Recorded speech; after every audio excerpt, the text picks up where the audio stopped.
নির্বিকল্পক এবং সবিকল্পক প্রত্যক্ষের পার্থক্য। প্রথমত, নির্বিকল্পক প্রত্যক্ষ প্রত্যক্ষের প্রথম স্তর আর সবিকল্পক প্রত্যক্ষ দ্বিতীয় স্তর।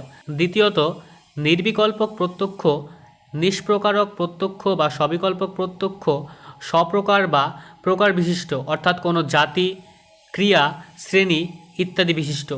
তৃতীয়ত, নির্বিকল্পক প্রত্যক্ষে কিছু একটা আছে যা বস্তুর অস্তিত্ব আছে এইরূপ প্রত্যক্ষ হয়, কিন্তু সবিকল্পক প্রত্যক্ষে বিশেষণযুক্ত বস্তুর অস্তিত্বের প্রত্যক্ষ হয়। চতুর্থত, নির্বিকল্পক প্রত্যক্ষে কেবলমাত্র বস্তুর অস্তিত্ব জানা যায়, এটি হলো অব্যবদেশ্য, বিশেষণ বা গুণ বিশিষ্ট রূপে জানা যায় না, তাই নির্বিকল্পক প্রত্যক্ষ বচন দ্বারা প্রকাশ করা যায় না। কিন্তু সবিকল্পক প্রত্যক্ষ বপ্পদেশ্য, এটি বিশেষণ বিশিষ্ট বা প্রকার বিশিষ্ট বস্তুর প্রত্যক্ষ হওয়ায় এটি বচন দ্বারা প্রকাশ করা যায়। পঞ্চমত, নির্বিকল্পক প্রত্যক্ষে বস্তুর স্বরূপের জ্ঞান হয় না।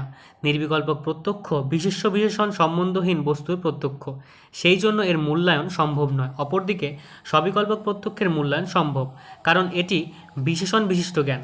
ষষ্ঠত, নির্বিকল্পক প্রত্যক্ষে কেবলমাত্র সংযোগ সন্নিকর্ষ সম্ভব। অপরদিকে সবিকল্পক প্রত্যক্ষে লৌকিক যে 6টি সন্নিকর্ষ রয়েছে সবকটি প্রযোজ্য। নির্বিকল্পক প্রত্যক্ষে প্রাপ্ত জ্ঞান প্রমা না অপ্রমা সেটা নির্ণয় সম্ভব নয়, কারণ এক্ষেত্রে কেবলমাত্র কোনো বস্তুর অস্তিত্ব আছে এরূপ জ্ঞান হয়। এর প্রত্যক্ষে কোনো গুণযুক্ত বা ধর্ম বিশিষ্ট বস্তুরূপে প্রতিভাত হয় না। অপরদিকে সবিকল্পক প্রত্যক্ষে যেহেতু বিশেষ্য বিশেষণযুক্ত জ্ঞান হয়, তাই এই প্রত্যক্ষ প্রমা বা অপ্রমা হতে পারে।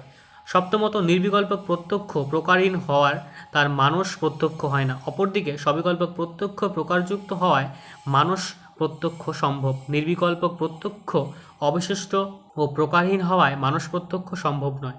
অষ্টমত, নির্বিকল্পক প্রত্যক্ষ কম ব্যাপক, সবিকল্পক প্রত্যক্ষ বেশি ব্যাপক।